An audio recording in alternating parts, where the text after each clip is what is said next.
আজকে আমরা বিবাহের গুরুত্বপূর্ণ কয়েকটি নির্দেশনা নিয়ে কোরআন এবং হাদিসের দৃষ্টিকোণ নিয়ে কথা হবে ইনশাআল্লাহ।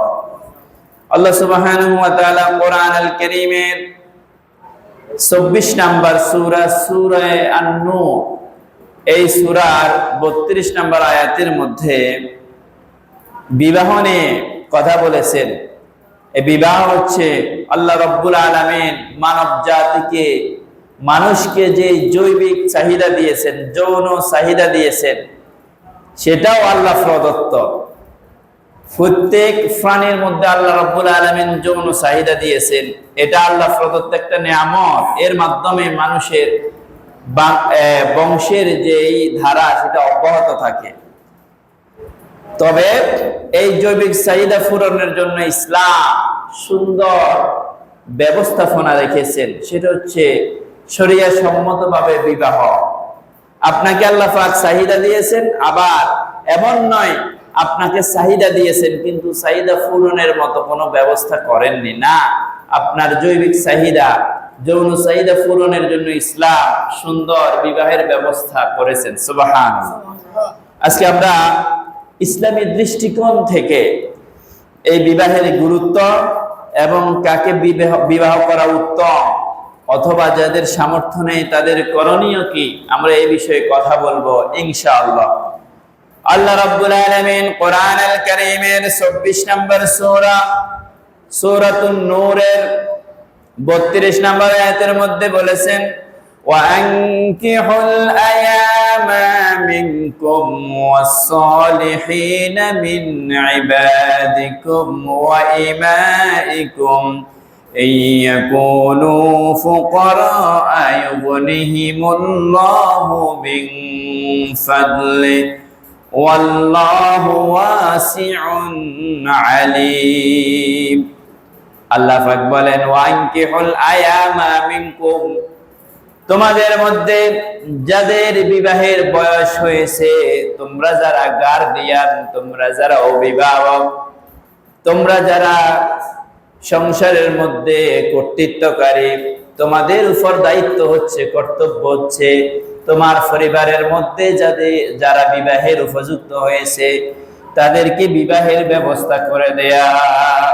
তোমরা যারা অভিভাবক, গার্ডিয়ান, পিতা অথবা সংসারে যারা আছে কর্তৃত্ব দানকারী, তা আল্লাহ রাব্বুল আলামিন তাদেরকে উদ্দেশ্য করে বলছেন তোমাদের কর্তব্য হচ্ছে এই বিবাহের ব্যবস্থা করে দেয়া। ওয়াসসালিহিনা মিন ইবাদিকুম ওয়া ইমাইকুম, এবং সমাজের মধ্যে, তোমার এলাকার মধ্যে, তোমার ইউনিয়নের মধ্যে যে সমস্ত গরিব অসহায় ছেলে অথবা মেয়ে বিবাহের উপযুক্ত কিন্তু তাদের সামর্থ্য নেই, তোমরা সহযোগিতা করে তাদেরও বিবাহের ব্যবস্থা করে দাও। সুবহানাল্লাহ। ইয়াকুনু ফুকারা আয়ুগনিহিমুল্লাহু মিন ফাদলি, আল্লাহ রাব্বুল আলামিন বলছেন তারা অভাবে, তারা দরিদ্র, অসচ্ছল, আল্লাহ পাক তাদেরকে, আল্লাহ পাক তার নিজ অনুগ্রহে তাদেরকে ধনী করে দিবেন, সক্ষম করে দিবেন। সুবহানাল্লাহ। তারা অভাবী, এই কারণে অনেকে বিবাহ থেকে পিছপা হয়ে থাকেন। আল্লাহ পাক বলছেন তাদের যদি শারীরিকভাবে সক্ষম হয়, ন্যূনতম কোনো ব্যবস্থা তাদের থাকে, তারা এই অবস্থায় যদি নবীজির এই সুন্নাহ পালন করেন, আল্লাহর এই বিধান পালন করেন নিজেদেরকে পবিত্র রাখার জন্য, জেনা ব্যভিচার, অবৈধ ফাহিশ মেলামেশা থেকে নিজেকে বিরত রাখার জন্য যারা বিবাহ করবে, আল্লাহ রাব্বুল আলামিন তার অনুগ্রহ দিয়ে তাদেরকে সচ্ছলতা দান করবেন, চালানোর মতো, সংসার পরিচালনার মতো যোগ্যতা, এবিলিটি তাদেরকে আল্লাহ রাব্বুল আলামিন দিবেন। সুবহানাল্লাহ। তবে চেষ্টা, প্রচেষ্টা নিজের মধ্যে থাকতে হবে, নিজের চেষ্টা থাকতে হবে। সমাজে, এলাকার মধ্যে এমন মানুষও পাওয়া যায় যারা বেকার, মাসের পর মাস চলতে থাকে, কোনো চেষ্টা, তার প্রচেষ্টা তাদের মধ্যে নেই। কেউ কোনো কিছু করে দিতে চাইলেও তারা রাজি হয় না, এমন লোকও আছে। নিজেদের কোনো ইনকামের ব্যবস্থা নেই, কেউ ইনকামের ব্যবস্থা করে দিতে চাইলে, কোথাও কোনো জবের ব্যবস্থা করে দিতে চাইলেও তারা করতে রাজি নাই, তারা হেঁটে হেঁটে খেতে পছন্দ করে। এই সমস্ত লোকের ব্যবস্থা আল্লাহ পাক করবেন না। লাইসা লিল ইনসানি ইল্লা মা সাআ, যারা চেষ্টা করবে রিজিক অন্বেষণের জন্য প্রচেষ্টা চালাবে, আল্লাহ তাদেরকে রিজিকের ব্যবস্থা করে দিবেন। সুবহানাল্লাহ। আবার যে সম্প্রদায় নিজেদের ভাগ্যের উন্নতির জন্য প্রচেষ্টা চালায় না, আল্লাহ নিজেই দায়িত্ব নিয়ে তাদের ভাগ্যের উন্নতি করবেন না। যারা চেষ্টা করবেন বৈধভাবে হালালভাবে ইনকামের, আল্লাহ পাক তাদেরকে তার রিজিক দিয়ে, নিয়ামত দিয়ে তার প্রশস্ত রিজিকের ব্যবস্থা করে দিবেন। সুবহানাল্লাহ। আল্লাহ রাব্বুল আলামিন বলেন, ইয়াকুনু ফুকারা ইউগনিহিমুল্লাহু মিন ফাদলি, তারা যদি অভাবী হয়, অসচ্ছল হয়, আল্লাহ রাব্বুল আলামিন তার অনুগ্রহ দিয়ে তাদেরকে সচ্ছলতা দান করবেন। বান্দা যখন অব্যাহত প্রচেষ্টা করে হালালভাবে ইনকামের, আল্লাহ রাব্বুল আলামিন নিজ দায়িত্বে তার রিজিকের ব্যবস্থা করে দেন। তবে হয়তোবা তার অ্যাবিলিটি, তার প্রয়োজন মতো সবকিছু পূরণ হবে না, তবে আল্লাহ রাব্বুল আলামিন পৃথিবীর কাউকে কোনো বান্দাকে বঞ্চিত করেন না। যেই বান্দারা তার রহমত তালাশ করার জন্য প্রচেষ্টা করতে থাকে, আল্লাহ তাদেরকে রিজিকের কোনো না কোনো ব্যবস্থা অবশ্যই করে দিবেন। সুবহানাল্লাহ। আর যাদের একেবারে সামর্থ্য নাই, তাদের ব্যাপারে ইসলাম কি বলে তাও এসেছে কোরআন আল কারীমের এই সূরা আন-নূর এই সূরার 33 নম্বর আয়াতে, وَلْيَسْتَعْفِفِ الَّذِينَ لَا يَجِدُونَ نِكَاحًا حَتَّى يُغْنِيَهُمُ اللَّهُ مِنْ فَضْلِهِ। আল্লাহ রাব্বুল আলামিন বলেন, যাদের বিবাহের জন্য অ্যাবিলিটি নাই, সক্ষমতা নেই, তারা যাতে করে সংযম করে, ধৈর্য ধারণ করে, হাত্তা ইউগনিয়াহুমুল্লাহু মিন ফাদলি, আল্লাহর অনুগ্রহ আসা পর্যন্ত এই ব্যক্তি যেন ধৈর্য ধারণ করে। তার মানে হলো আল্লাহ রাব্বুল আলামিন জানিয়ে দিলেন, যাদের অ্যাবিলিটি নাই, সক্ষমতা নাই, বিবাহের ব্যবস্থা হচ্ছে না, তারা যেন অবৈধভাবে মেলামেশায় লিপ্ত হয়ে না যায়। নিজেদের চরিত্রটাকে তারা যাতে করে হেফাজত করে, আল্লাহ পাক একদিন না একদিন অবশ্যই তার রিজিকের ব্যবস্থা করে দিবেন, বিবাহের মতো সক্ষমতা তাকে দান করবেন। সুবহানাল্লাহ।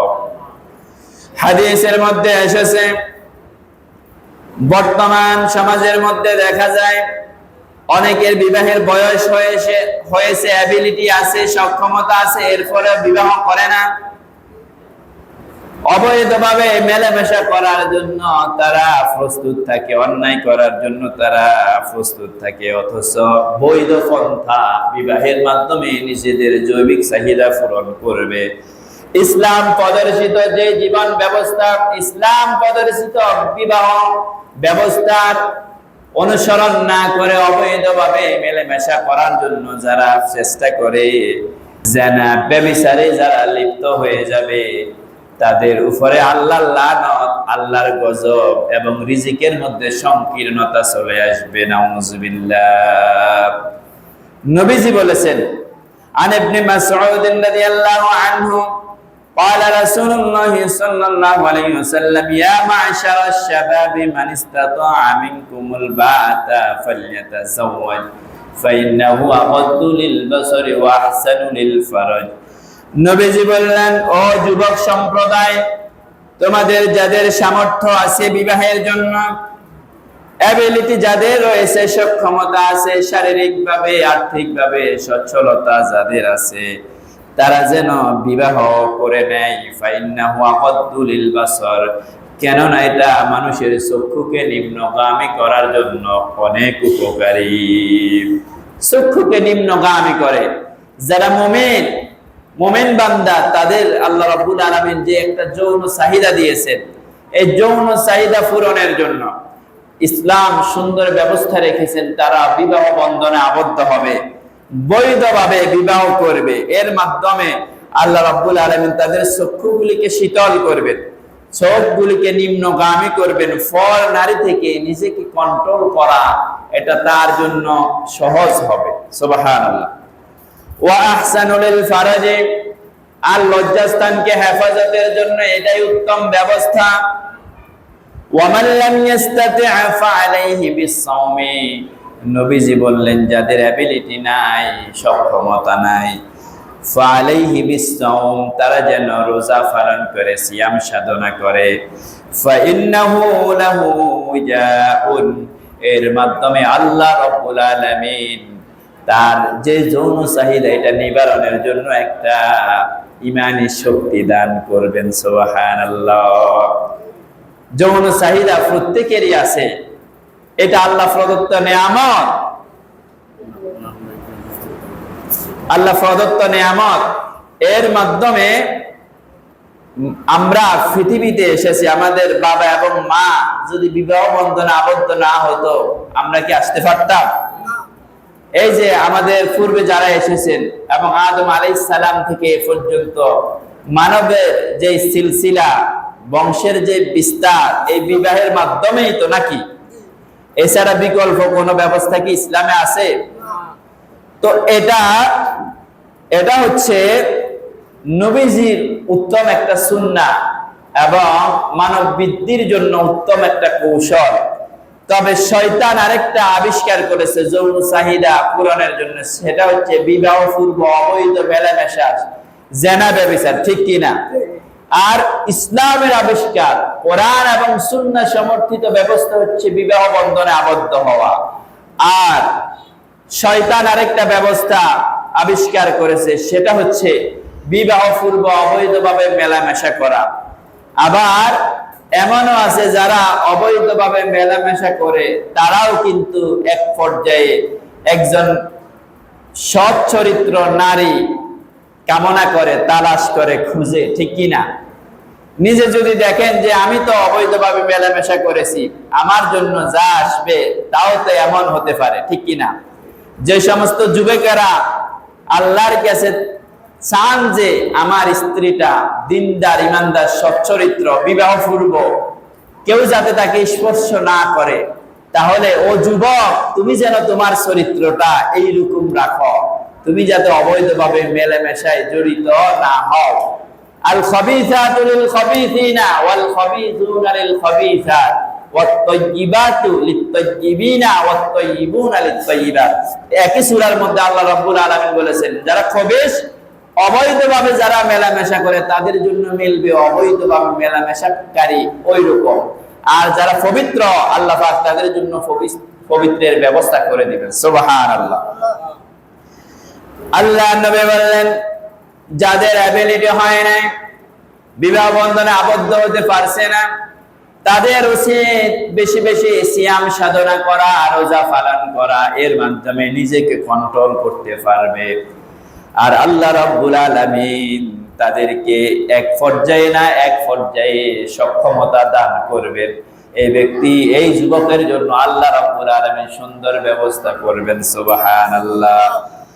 তার মানে হলো নবীজি যুবকদেরকে উদ্দেশ্য করে বললেন, ও যুবকেরা, জেনা ব্যভিচারে লিপ্ত হইও না, অন্যায়ভাবে অবৈধভাবে মেলামেশায় লিপ্ত হইও না, তাহলে তোমার চরিত্রটা নষ্ট হয়ে যাবে। তুমি নিজে যদি চরিত্রহীন হও, তাহলে কিভাবে তুমি একজন সৎ চরিত্র নারী আশা করবে? আর বিবাহ বন্ধনের বিষয়ে নবীজির আরেকটি হাদিস, এমন মহিলাকে বিবাহ করবে, তাজাওয়াজুল ওয়াদুদাল ওয়ালুদা ফাইন্নী মুকাথিরুম বিকুম, এমন মহিলাকে বিবাহ করো যারা অধিক সন্তান দিতে পারে এবং স্বামীর প্রতি খুবই আনুগত্যশীল, প্রেমময়, স্বামীকে যারা ভালোবাসবে, এমন মহিলাকে বিবাহ করা। ফাইন্নী মুকাথিরুম বিকুম, কেননা আমার উম্মতদের আধিক্যের কারণে কিয়ামতের ময়দানে আমি গর্ববোধ করব, আল্লাহর দরবারে আমার উম্মতদের সংখ্যা বেশি হবে, এটাই আমি কামনা করি। আমার উম্মতদেরকে নিয়ে আমি গর্ববোধ করব। সুবহানাল্লাহ। এরপরে বিবাহ যখন করা হয়, বিবাহের ইসলাম নির্দেশিত দেন মোহরের বিধান রয়েছে। ওয়াতুন নিসা সাদকাতিহিন্না নিহলা, তোমরা যখন নারীদেরকে বিবাহ করবে তাদের মোহরানাগুলি যথাযথভাবে পরিশোধ করে দিবে। অন্য আয়াতে এসেছে ফাআতুহুন্না উজুরহুন্না ফারিদা, তাদের যেই হক, তাদের যে মোহরানা, এটা যথাযথভাবে তোমরা পরিশোধ করে দিবে। আরেকটি হাদিসের মধ্যে এসেছে, নবীজি বললেন সাধারণত 4টা দিক বিবেচনা করা হয় বিবাহের ক্ষেত্রে। কয়টা দিক? এটা আমাদের একটা স্বভাবগত অভ্যাস, আমরা সাধারণত এই 4টা জিনিস দেখে থাকি। তবে 4টা জিনিসের ক্ষেত্রে একটা জিনিসকে যারা প্রাধান্য দিতে পারবে তাদের ঘরটা জান্নাতের টুকরায় পরিণত হবে। সুবহানাল্লাহ। নবীজি বলেন عن ابي هريره رضي الله عنه قال قال رسول الله صلى الله عليه وسلم تنكح المرأة لأربع لمالها ولحسبها ولجمالها ولدينها فاظفر بذات الدين تربت يداك। নবীজি বললেন নারীদেরকে 4টা কারণে বিবাহ করা হয়, অথবা বিবাহের সময় 4টা কারণ দেখা হয়, 4টা দিক বিবেচনা করা হয়। লিমালিহা, ওই নারীটা সম্পদশালী কিনা, তার পরিবারের অবস্থাটা কেমন, ধন সম্পদ কেমন আছে, তার বাবার অবস্থাটা কেমন, এটা দেখা হয়। ওয়ালি হাসাবিহা, তার বংশ মর্যাদা কেমন, কোন বংশের মেয়ে, বংশগত মর্যাদা কেমন, এটা দেখা হয়। ওয়ালি জামালিহা, নারীদের সৌন্দর্য দেখা হয়, নারীটা দেখতে শুনতে কেমন, তার সৌন্দর্য কেমন, তার চেহারাটা কেমন, এটাও দেখা হয়। ওয়ালি দীনিহা, তবে মুসলমানরা যা দেখবে, ইমানরা যা দেখবে সেটা হচ্ছে দিন। নারীদের বিবাহের ক্ষেত্রে এটাও দেখা উচিত, তার ইসলামী হুকুম আহকামগুলি কেমন পালন করে, নামাজ পড়ে কিনা, পর্দা ফুসিদা করে কিনা, দিন পালন করে কিনা, কোরআন তেলাওয়াত করে কিনা। নবীজি বললেন ফাজফার বিযাতিদ দ্বীন, ও আমার উম্মতেরা, 4টা জিনিসের মধ্যে তোমরা যদি দ্বীনদারিকে প্রাধান্য দিতে পারো, এটার মধ্যে তোমাদের কল্যাণ নিহিত রয়েছে। সুবহানাল্লাহ।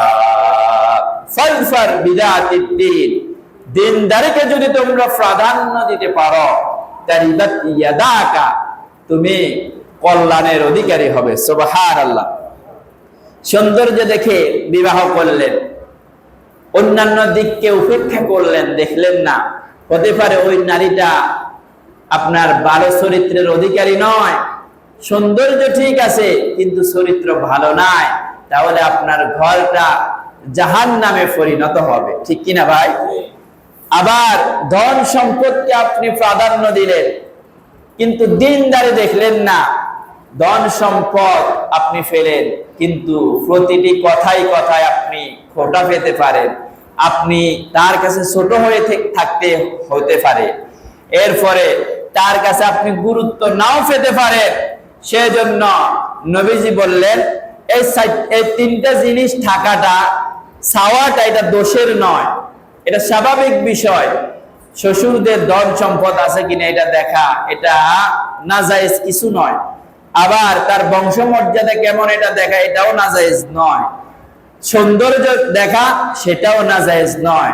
আপনার স্ত্রীটা যাতে এমন হয় যাতে করে আপনি আপনার স্ত্রীকে দেখে আপনার চক্ষু শীতল হয়, ফর নারীর থেকে আপনার চোখকে যাতে বিরত রাখতে পারেন, এটা নাজায়েজ কিছু নয়। তবে দ্বীনদারিকে প্রাধান্য দেওয়ার জন্য নবীজি বললেন সুবহানাল্লাহ। দ্বীনদারিকে প্রাধান্য দিলে কি হবে? এই 3টা বৈশিষ্ট্যের পাশাপাশি দ্বীনদারি যে নারীর মধ্যে থাকবে, নিঃসন্দেহে সেই নারী স্বামীর অনুগত, স্বামীর কথা মতো চলবে এবং ইসলামী হুকুম আহকামগুলি পালন করবে, নিজের চরিত্রটাকে হেফাজত করবে। একজন পুরুষের জন্য এর চাইতে সৌভাগ্যের কি আর কিছু হতে পারে? নবীজি বলেন, হাদিসের মধ্যে এসেছে আদ-দুনিয়া কুল্লুহা মাতা ওয়া খায়রু মাতা'id দুনিয়া আল মারআতুস সালিহা। এই পৃথিবীতে আল্লাহ রাব্বুল আলামিন মানুষকে যত ধন সম্পদের অধিকারী করেছেন, এই পৃথিবীতে যত ধন সম্পদ আছে সকল সম্পদের চাইতে একজন পুরুষের জন্য তার স্ত্রীটা যদি নেককার হয়, ইমানদার হয়, তার স্ত্রীটা যদি আল্লাহওয়ালা হয়, এটাই হচ্ছে ওই পুরুষের জন্য সব চাইতে উত্তম সম্পদ। সুবহানাল্লাহ। অনেক সম্পদের অধিকারী পুরুষ, ঘরের মধ্যে স্ত্রী কথা শোনে না, এই সম্পদের দিয়ে ওই লোকটা তৃপ্তি অনুভব করতে পারে না, মানসিকভাবে প্রশান্তি পায় না। লোকটার বাড়ি ঘর সব কিছু আছে, জায়গা জমি আছে, ধন সম্পদ সব কিছু আছে, কিন্তু স্ত্রীটা তার অনুগত নয়। ঘরে যখন আসে, স্ত্রীর কথাবার্তা যখন শুনে তার মানসিকভাবে কষ্ট হয়, স্ত্রীর কাছে কোনো দাম নাই। তাহলে এই লোকটার জন্য, এই পুরুষটার জন্য ঘরটা যেন জাহান্নামের একটা টুকরায় পরিণত হয়ে যায়, ঠিক কিনা? আর ধন সম্পদ কিছু থাকুক আর নাই থাকুক, যে পুরুষের স্ত্রীটা নেককার ইমানদার হয়, সৎ চরিত্র হয়, স্বামীর কথা মতো চলে, স্বামীকে গুরুত্ব দেয়, ধন সম্পদ যদিও না থাকে কিন্তু ঘরের মধ্যে আসলে এই লোকটা মানসিকভাবে তৃপ্তি পায়, প্রশান্তি পায়। সুবহানাল্লাহ। সেজন্য নবীজি বললেন, আদ-দুনিয়া কুল্লুহা মাতা ওয়া খায়রু মাতা'id দুনিয়া আল মারআতুস সালিহা। এই পৃথিবীতে যত সম্পদ আছে সকল সম্পদের চাইতে নেককার স্ত্রী হচ্ছে পুরুষদের জন্য সব চাইতে উত্তম সম্পদ। সুবহানাল্লাহ। সেজন্য দিনদারিকে প্রাধান্য দিতে হবে। ধন সম্পদ হয়তো কম, যদি ওই নারীটা দিনদার হয়, ইমানদার হয়, পর্দাশীল হয় এবং 5 ওয়াক্ত নামাজি হয়, এটাকে যদি প্রাধান্য দিয়ে কেউ বিবাহ করে, ঘরটা আলোকিত হবে, আল্লাহ রিজিকের ব্যবস্থা করে দিবেন। সুবহানাল্লাহ।